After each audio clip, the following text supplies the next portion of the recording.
Step into the enigmatic realm where ancient chronicles intersect with historical reality.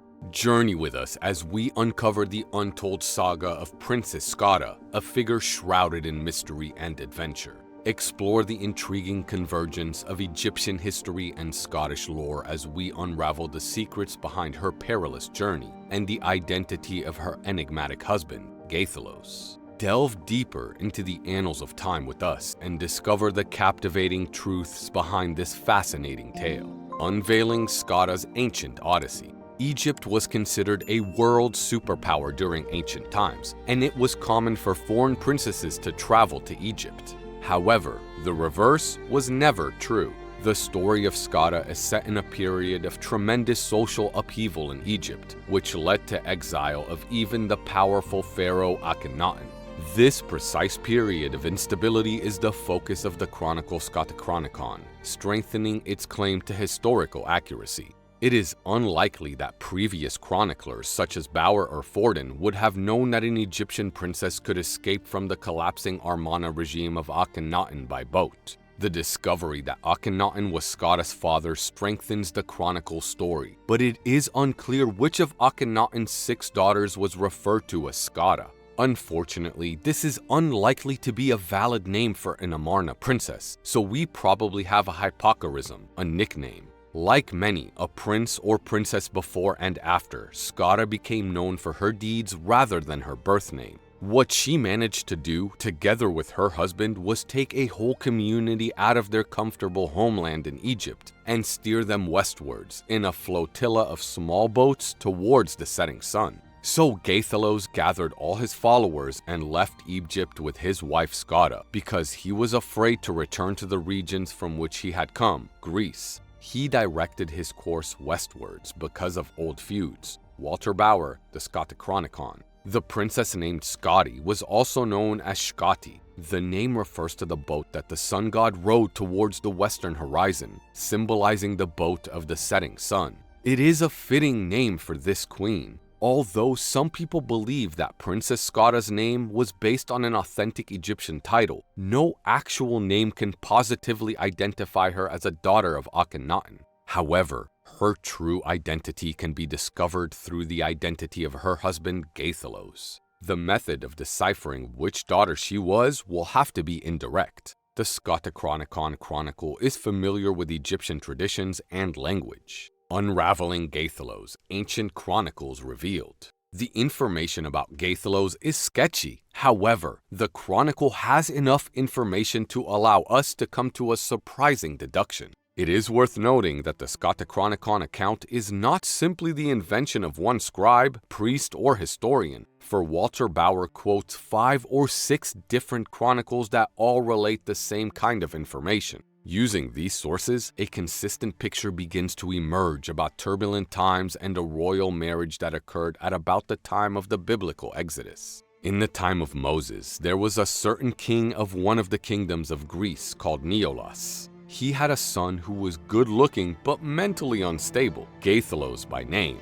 Since he had not permitted to hold any position of power in the kingdom, he was provoked to anger, and with the support of many friends, he inflicted many disasters on his father's kingdom. He greatly outraged both his father and the inhabitants of the country with his violent behavior. So, he was driven out of his native land and sailed off to Egypt. And there, since he was outstandingly brave and daring and of royal descent, he was united in marriage with Scota, the daughter of Pharaoh Chencres. Walter Bauer, the Scotichronicon. The comment about the prince being mentally unstable referenced the Amarna dynasty as a whole. It is likely that anyone who publicly supported the god Aten was viewed as mentally unstable by the Theban Amun priesthood.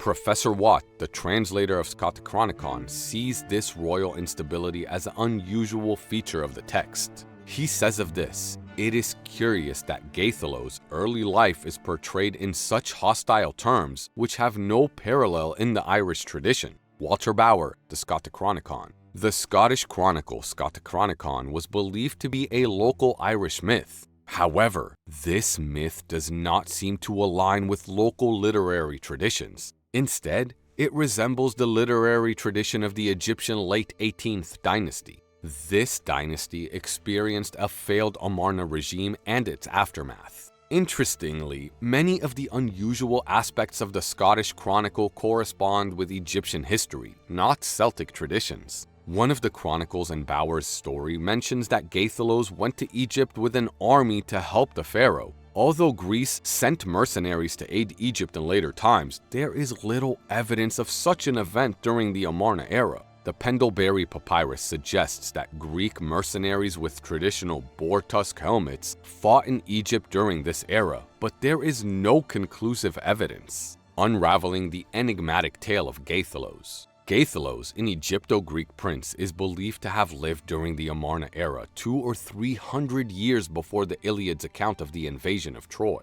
It is uncertain whether Mycenae and Greece could have raised an army then. There are different accounts of Gaythelos' life story, with some saying he married an Egyptian princess before being exiled to Egypt. In contrast, others suggest he and his army helped the pharaoh expel the Israelites, Hyksos, from Egypt. According to one chronicle, Gaythelos fought against his brother Apis rather than his father. Overall, Gaythelos was an Egypto-Greek prince with a questionable character who fought with his father or brother and was sent to Egypt as punishment. While in Egypt, he married a princess and aimed to become king of Egypt. However, as has already been explained, the latter point is not impossible, as pharaohs of Egypt never gave their daughters to foreign princes. So, who was Gaythelos, and where did he really come from? Well, compare the previous quote from Scotichronicon with the following quote from the Greco-Egyptian historian Manetho.